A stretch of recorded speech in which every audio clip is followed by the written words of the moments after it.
Liberty Tamil நேயர்களுக்கு வணக்கம். இன்றைய நேர்காணலில் நாம் சந்திக்க இருப்பவர் வழக்கறிஞர் இளங்கோவன் அவர்கள். வணக்கம் சார். வணக்கம்.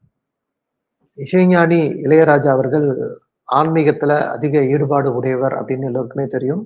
பல்வேறு கோயில்களுக்கு பல்வேறு நலத்திட்டங்களை செஞ்சிருக்கிறாரு, உதவிகள் செஞ்சிருக்கிறாரு. பாஜக சார்புல அந்த எம்பியா கூட அவர் இருக்கிறாரு. இந்த சூழல்ல ஸ்ரீவில்லிபுத்தூர் ஆண்டாள் கோயிலுக்கு போயிருக்கிறாரு. அங்க ஒரு இசை நிகழ்ச்சி, அது போன்ற பல்வேறு நிகழ்ச்சிகள் நடைபெறுது. அதுல கலந்துக்கிட்டாரு.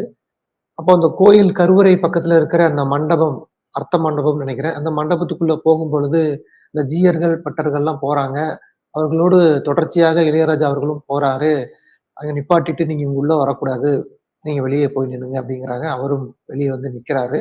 இது சமூக வலைதளங்கள்ல ஒரு பெரிய விவாதத்தை ஏற்படுத்துது. இளையராஜா அவர்களே அவமதிச்சுட்டாங்கன்னு சொல்லி பல்வேறு விமர்சனங்கள் வருது.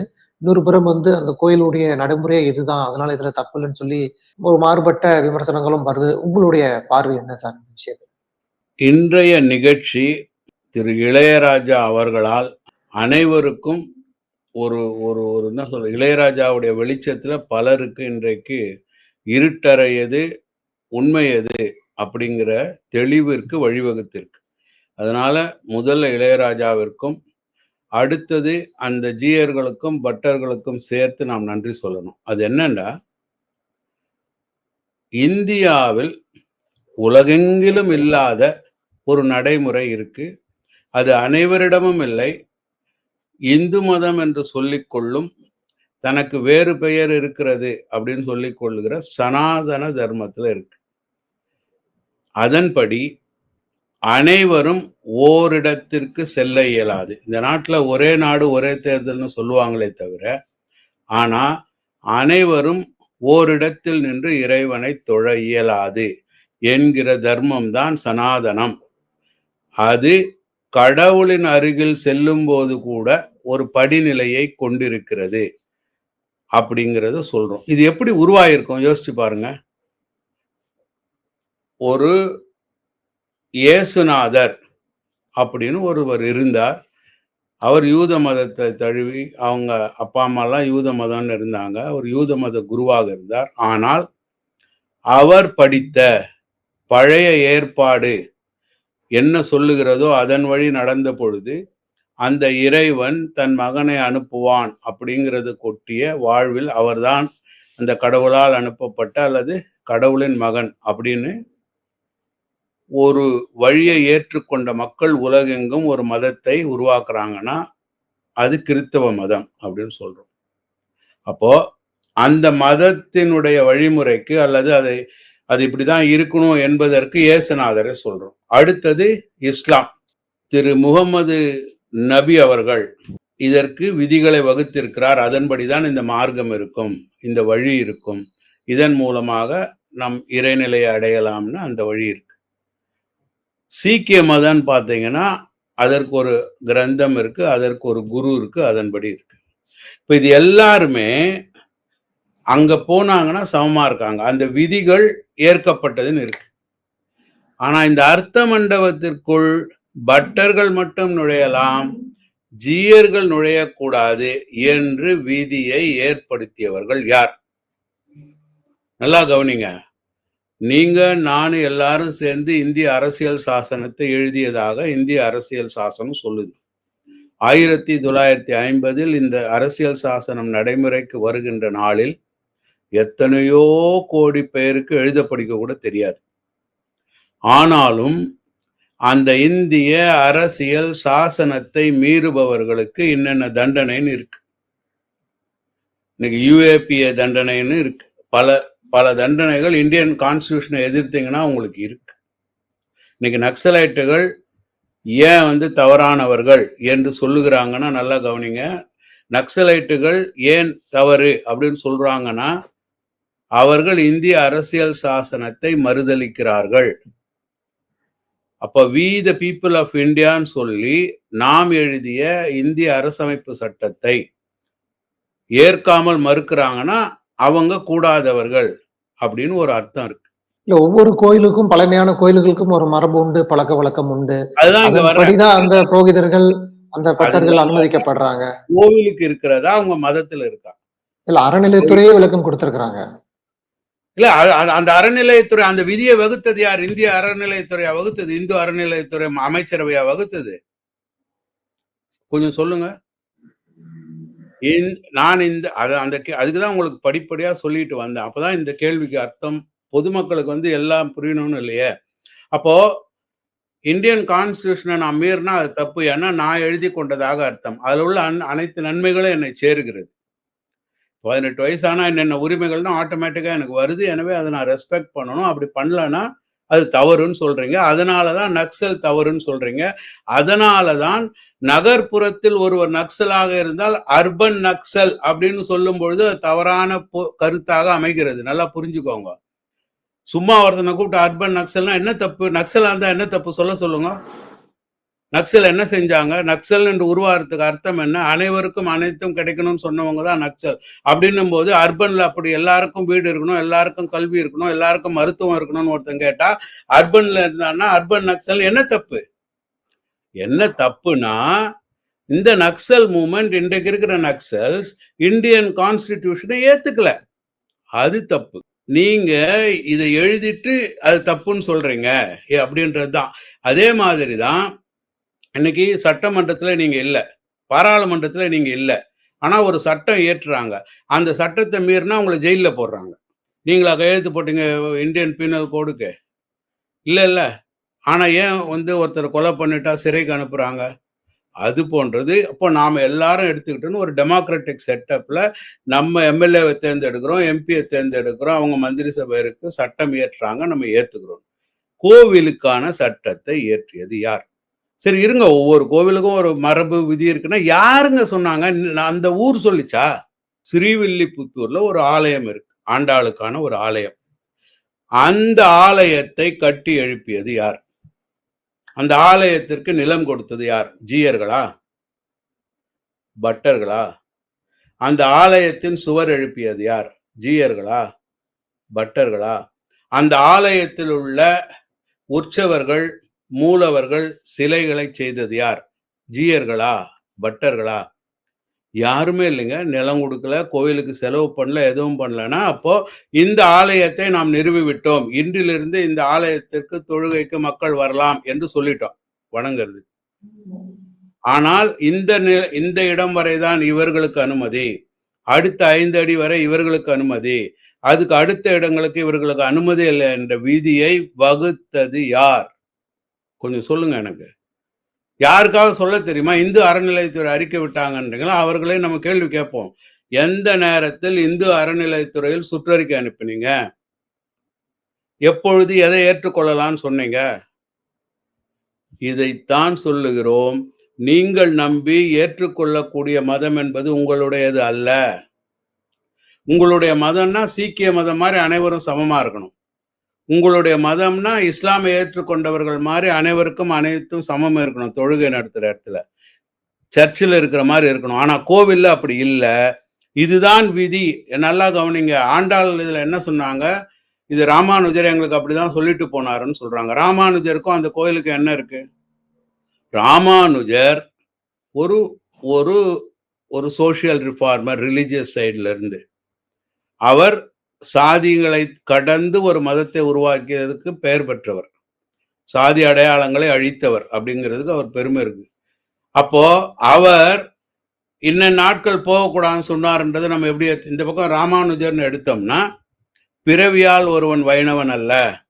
எப்படி இஸ்லாம் தர்மத்தை ஏத்துக்கிட்டா ஒருத்தன் இஸ்லாமியனோ, எப்படி கிறிஸ்தவ தர்மத்தை ஏற்றுக்கொண்டால் அவன் கிறிஸ்தவன் வர்றானோ, அது மாதிரி வைணவ தர்மம் என்பது வந்தவர் தான் ராமானுஜருடைய வழிமுறை. அப்ப அவர் எப்படி தடுத்து இருப்பார்? ரைட். அவர் தடுப்பதற்கு முன்ன அந்த கோயில் இல்லாமல் இருந்தது. ராமானுஜருக்கு முன்னாடி அந்த கோயில் இல்லையா? இதுதாங்க கேள்வி. இந்த கேள்வி என்னன்னா, இந்து கோவில்களில் வழிமுறைகளுக்கான சட்டங்கள் என்று சொல்லுகிறீர்களே, அவைகளை வகுத்தது யார்? அதில் நானோ அந்த காலத்தில் என் வழியாக இருந்த ஒரு நபரோ, பாட்டன் முப்பாட்டன் ஏதோ ஒரு வகையில 5 தலைமுறை 7 தலைமுறை எனக்கு பின்னாடி இருக்கிற ஒரு நபர், ஸ்ரீவில்லிபுத்தூர்ல அன்னைக்கு இருந்த என்னை போன்ற ஒருத்தருக்கு என்ன பங்கு இருந்தது? இந்தியன் கான்ஸ்டிடியூஷன்னா கான்ஸ்டிடியூஷன் அசெம்பிளி எலெக்ஷன் இருந்தது. ஓட் போட்டாங்க. அதுக்கப்புறம் கான்ஸ்டிடியூஷன் வந்தது. அதுக்கப்புறம் நான் எலெக்ட் பண்ண எம்பி அந்த சட்டம் போடுறாரு, நான் மதிக்கிறேன். கோயிலுக்கு யாருங்க இருந்தா? இதிலிருந்து என்ன தெரியுதுன்னா, இங்குள்ள மக்களுக்கு வேறு எங்கோ இருந்து வந்து, இதுதான் உன் மதம், நீ இப்படிதான் வரணும் என்று சொல்லுகிறார்கள் என்று தெரிகிறது. அதாவது உன்னுடைய மதமே உனக்கு சொந்தம் இல்ல. This is a religious colonialism. ஒரு ஆதிக்கம். அதை வெளிப்படுத்தியது இளையராஜாவின் ஆலய நுழைவும், அதற்கான மறுப்பும். இல்ல அத ஏத்துக்கிறாங்களா? இப்ப பெரும்பான்மையான மக்கள் ஏத்துக்கிறாங்க. இளையராஜா ஏத்துக்கிறாரு, மறுப்பு தெரிவிக்கல. அவரும் அத ஆதரிக்கிறாரு. இளையராஜா ஏற்றுக்கொள்ளுகிறாரா? இளையராஜா மறுக்கிறாரா என்பது இப்போ ஒருத்தன் வந்து இல்ல நான் சட்டப்படி வருது, மரபுப்படி வருது. அத நம்ம மீற வேண்டாம்னு நினைக்கிறாரு. ஆமாங்க. மரபுப்படி உடன்கட்டை ஏறுதல் இருந்தது. சட்டம் போட்ட பிறகு அதுக்கு சட்டம் வேணும்னு நம்ம கேட்டோமா இல்லையா? அந்த சட்டத்தை கொண்டு வந்தாங்களா இல்லையா? அந்த சட்டத்தை ஒரு ராஜா தானே கேட்டாரு. ராஜா ராம்மோகன் ராய், அவர் ஒரு ராஜா. அவர் எங்க சாதியில ஒரு ஒரு எங்க சாதின்றது நீ விதிச்சதுனால, ராஜாக்கள் சாதி க்ஷத்திரிய வம்சத்துல அப்படின்னு இருக்கக்கூடிய ஒரு பிரிவில் அப்படி வச்சிருக்கீங்க. ஆனா அது தவறு. ஆண் இறந்து விட்டால் பெண்ணும் உயிரோடு நெருப்பில் குதிக்கணும்னு சொல்றீங்களே, அது கூடாது. இதை அனுமதிக்க கூடாதுன்னு கேட்கிறார். அப்ப ஆண்டவர்கள் கலோனியலிஸ்ட், வெள்ளக்காரனுங்க. அவனுங்க வந்து அவங்க கலாச்சாரப்படி இது தவறுன்னு தெரியுது. ஆனாலும் நம்ம தலையிட்டா இவர்கள் வெளிநாட்டுல இருந்து வந்து நம்ம கலாச்சாரத்தை அழிச்சிட்டாங்கன்னு சொல்றாங்கன்னு சொல்லி அமைதியா இருக்காங்க. அப்போ சமூக ரீதியான மக்களிடம் கருத்துக்களை எடுத்து சொல்லி ஒரு சோசியல் ரிஃபார்ம் கொண்டு வந்து அதன் மூலம் அரசை நிர்பந்தப்படுத்தி ஏற்படுத்திய சட்டம் தான் உடன்கட்டை ஏறுதலை தடுத்த சட்டம். அப்ப இன்னைக்கு இருக்கிற ஒரு அம்மா நெருப்புல குதிச்சுன்னா விட்டுருவீங்களா? அப்போ இவங்க சொல்றாங்களே, இளையராஜா ஒத்துக்கிட்டா நான் செய்வேன், அது அதனால் அந்த பிரச்சனை முடிந்து விடுவதில்லை. நீங்கள் நம்பிக்கொண்டு எந்த அடையாளத்தில் கொலை செய்கிறீர்களோ, எந்த அடையாளத்தில் மது, எந்த அடையாளத்தில் முஸ்லீம் அடிக்கிறீங்க, எந்த அடையாளத்தில் கிறிஸ்டியன் சர்ச் அடிக்கிறீங்களோ, அந்த மதமே உன்னுடைய மதம் அல்லன்றதை தெரிந்து கொள்ள வேண்டிய சந்தர்ப்பம் இப்ப வந்திருக்கு. நீ விதிக்காத சட்டம்.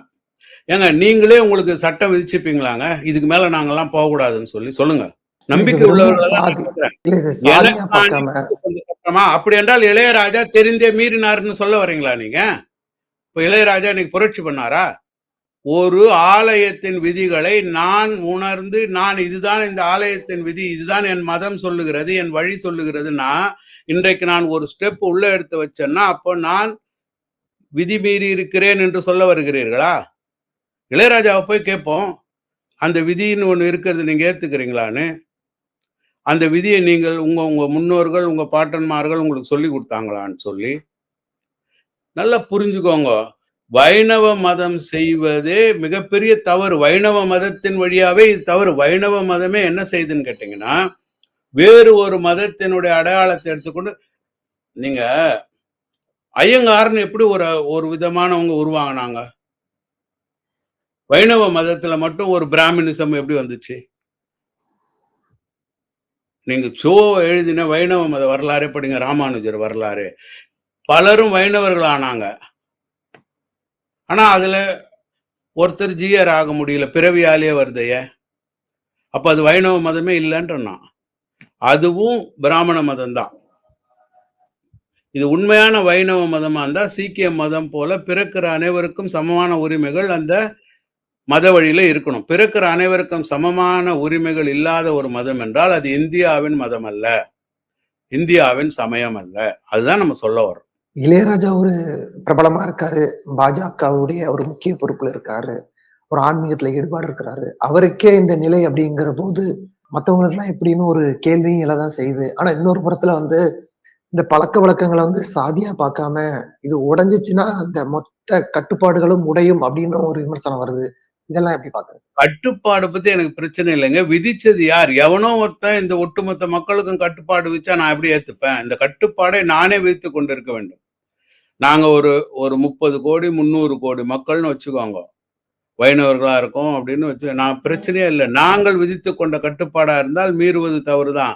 ஆனா எனக்கு எந்த தொடர்பும் இல்லாம ஒருவர்கள் கட்டுப்பாடு இப்படி எடுத்துக்கோங்களேன். இந்திய நாட்டின் கான்ஸ்டிடியூஷன் ரைட் நமக்கு ஈக்குவல். ஆனா நீங்க விசா வாங்குறீங்க, வெளிநாட்டுக்கு போறீங்க, அங்க போயிட்டு இது என் சட்டம் சொல்ல அந்த நாட்டின் சட்டத்தை அவங்க சொல்ற மாதிரி நம்ம தலைவணங்க வேண்டியது இருக்குன்னா உண்மைதான். ஏன்னா அந்த நாட்டின் சட்டங்கள் வேறு, அதுல என்னுடைய பங்கு கிடையாது. அது போலவா இந்த கோயில் நான் கேட்கிறேன். இப்போ கோயில்களுக்கு போகக்கூடிய நபர்கள் வெளிநாட்டுக்கு போற ஒரு அதிகாரம் மாதிரி தானே இந்த கோவில். அப்போ இது என்னுடைய நாடு இல்லை, என்னுடைய கோயில் இல்லையான்றது தான் என்னுடைய கேள்வி. என்னுடைய கோயில் இல்லதான். அதுதான் நான் சொல்ல வரேன். நீங்க யாருமே இந்த சோகால் பக்திமான்கள் எதையுமே ஏங்க உங்களுக்கு எப்படி உங்க பேர் அசீஸா இருக்கு, இதை வச்சு சொன்னா பலருக்கும் புரியாது. இப்போ வேற ஒரு நபரா இருந்தா நேரடியா என்ன கேள்வி கேட்பேன்னா, உங்களுடைய அப்பா அம்மா உங்களுக்கு பக்தியை சொல்லி தரும் பொழுதோ, முருகன் என்கிற கடவுளை சொல்லி தரும் பொழுதோ, விநாயகர் என்ற கடவுளை சொல்லி தரும் பொழுதோ, அல்லது பெருமாள், கிருஷ்ணன், மாதவன் என்ன ஒரு கடவுள்னு சொல்லி கொடுத்தாலோ, கோவில் இப்படி, கோவில் என்றால் இப்படிதான் இருக்கணும், நமக்கு இப்படிதான் வழிமுறை, இதன்படிதான் வந்திருக்கு, எதையாவது சொல்லி கொடுத்தவங்களை என்ன கூப்பிட்டு சொல்லுங்க பார்ப்போம். எந்த விதிமுறை யாருக்குங்க தெரியும்? ஆனா நாங்கள் விதித்த விதிமுறைனா எங்களுக்கு தெரியும்ல. அப்ப இந்த விதி கூட யாருக்குமே தெரியாத ஒன்று. ஆகம விதின்னு சொல்றாங்க, அதுவும் யாருக்கும் தெரியாத ஒன்று. அப்போ யாரோ ஒருவர் ஆக்கிரமித்து இருக்கிறார்கள். முகலாயர்கள் மட்டும் இந்த நாட்டை ஆக்கிரமிக்கவில்லை. உன் மதம் என்று உன்னை நம்ப வைக்கிறவர்களும் உன்னை மனோரீதியாக மத ரீதியாக ஆக்கிரமித்திருக்கிறார்கள் என்பதன் நிரூபணம் தான் இளையராஜா. ரைட். இளையராஜா பாஜக இல்ல. இளையராஜா ஒரு இசைக்கலைஞர். அதில் மிகப்பெரிய ஒரு சிறப்பானவர், மக்களால் அறியப்பட்டவர், மக்களால் விரும்பப்படுபவர், மக்களால் அன்பு செலுத்த அவரை ஒரு மக்களவையில் அங்கீகாரம் கொடுத்து அமர வைத்திருக்கிறார்கள். சட்டம் இயற்றும் அவைக்கு அவர் கொண்டு போயிருக்காங்க. நல்லா கவனிங்க. லா மேக்கிங் பாடிக்கு. அப்படிப்பட்டவருக்கே இந்த நிலைமை. நாளைக்கு நம்ம ஜனாதிபதி அம்மா வந்தாங்கனாலும் இதான் நிலைமை. என்னன்னா இளையராஜா, அதுதான் நான் இளையராஜாவுக்கு நன்றி சொல்றேன். இவை அனைத்தும் தெரிந்தும் இதெல்லாம் தெரிஞ்சு அவர் என்ன நினைச்சாருன்னா, இளங்கோவன் சொல்ற மாதிரியோ, இளங்கோவன் நம்புற கருத்தியல் சொல்ற மாதிரியோலாம் இல்ல. இதோ பார் இளையராஜா, ஸ்ரீரங்கம் கோபுரத்துக்கு அத்தனை லட்சம் கொடுத்து புதுப்பித்தவன், திருவண்ணாமலை மக்களிடம் அதிகமா பிரபல்யம் செய்ய காரணமாக இருந்தவன், இறைவனிடம் பேசக்கூடியவன், நான் சென்றால் எனக்கு எப்படி வரவேற்று இருக்கிறதுன்னு பார்த்துட்டு நீங்களும் என்ன மாதிரி மாறுங்க அப்படின்னு சொல்லுவதற்கு அவர் போயிருக்கார். ஆனால் இளையராஜா இல்ல, அவரை படைச்ச கடவுளே வந்தாலும் அந்த அடி தாண்டி உள்ள அனுப்புவதற்கு ஜீயர்களும் பட்டர்களும் அனுமதிக்க மாட்டார்கள் என்பதை இன்று இளையராஜா ஒரு வைக்கம் விஜயத்தில் நடந்தது போல காட்டிட்டார். வைக்கம் மூவ்மெண்ட், இது நவீன வைக்கம் மூவ்மெண்ட். ஒரு குறிப்பிட்ட அளவிற்கு மேல் உனக்கு அனுமதி இல்லை என்கிற ஒன்றை நவீன பெரியாராக இன்று இளையராஜா என்கிற பெரியவர் நிரூபித்து காட்டியிருக்கிறார் தமிழ்நாட்டு மக்களுக்கு. இப்போ இந்த நாட்டிலும் மத நம்பிக்கை இருக்கும், இந்த நாட்டிலையும் கடவுள் நம்பிக்கை இல்லாத ஒரு தேசம் என்பதே கிடையாது. கடவுள் நம்பிக்கை இல்லாத ஒரு மனித சமூகம் அப்படின்னு நீங்க யாரையுமே எடுத்து சொல்ல முடியாது. ஸோ பிறவியில இருந்தே கடவுள் அப்படின்னு பார்க்காத ஒருத்தரை தனக்கு மேல இருக்கிற சக்தி நம்பக்கூடிய தன்மை நம்ம அனைவருக்கும் இருக்கு. எந்த மொழி, எந்த இன, அப்ப இந்த நாட்டுக்கும் அது இருந்திருக்கும். அப்ப அந்த வழியிலையும் கோவில் கட்டி இருப்போம். ஆனால் இப்ப நம்மளை நம்ப வைக்கிறார்களே, அதல்ல நம்முடைய வழி என்றதுதான் நம்ம பலதரம் சொல்றோம். இது ஒரு ஆக்கிரமிப்பு. மனோரீதியாக மத ரீதியான உங்கள் மனதை ஆக்கிரமித்து, நாங்கள் உயர்ந்தவர்கள், நாங்கள் கடவுளின் தலையில் பிறந்தவர்கள், எங்களுக்கு மட்டுமே பிறவி பிறவி பிறவியாக கோவிலுக்குள் செல்லக்கூடிய, கருவறைக்குள் செல்லக்கூடிய அந்தஸ்து இருக்கிறது, உங்களுக்கெல்லாம் கிடையாது. இந்த கோவிலை கட்டிய ராஜராஜ சோழனாகவே நீ இருந்தாலும் இந்த இடத்திற்குள் நீங்கள் நுழைய இயலாது என்று சொல்றாங்கன்னா, நீங்கள் அதை நம்புகிறீர்கள் என்றால் நீங்கள் அடிமைத்தனமாக இருக்க விரும்புகிறீர்கள் என்று அர்த்தம். அதுதான் நம்ம சொல்ல வர்றது. ஒரு சமத்துவமற்ற ஒரு தன்மையை நீங்கள் ஏற்றுக்கொள்ளுகிறீர்கள்னா, வெள்ளைக்காரன் பொய் சொல்ல மாட்டான் நம்பின கதை மாதிரி தான் இதெல்லாம் நீங்க நம்புறீங்கன்னு நான் சொல்றேன். ஸோ இது ஒரு கேள்வி கேட்க வேண்டிய ஒரு விஷயம். இது இந்த விமர்சனம் வைக்கிறோம் என்பதனால் இந்த நாட்டின் மத சம்பிரதாயத்தை நம்ம எதிர்க்கிறோம் கிடையவே கிடையாது. இந்த நாட்டின் மத சம்பிரதாயம் இது இல்லை என்று சொல்றதுதான் வர்றோம். இதற்கு ஜால்ரா போடுறாங்க இந்து சமய அறநிலைத்துறை என்றால் அவர்களையும் நான் கேள்வி கேட்பேன். நீங்களும் அதை கேள்வி கேட்கணும்னு நான் சொல்லுவேன். இந்து சமய அறநிலையத்துறையும் இந்த நிகழ்ச்சியை ஆய்வுக்கு உட்படுத்த வேண்டும். ஜீயர்களும் பட்டர்களும் செய்தது சரி என்றால் இந்த நாட்டின் அரசமைப்பு சட்டத்தின்படி எந்த விதத்தில் அது சரின்னு நமக்கு சொல்லணும். அரசமைப்பு சட்டத்தை மீறிய ஒரு சட்டம் கோவில் அப்படின்னு சொன்னீங்கன்னா நான் அதை ஏத்துக்க மாட்டேன்.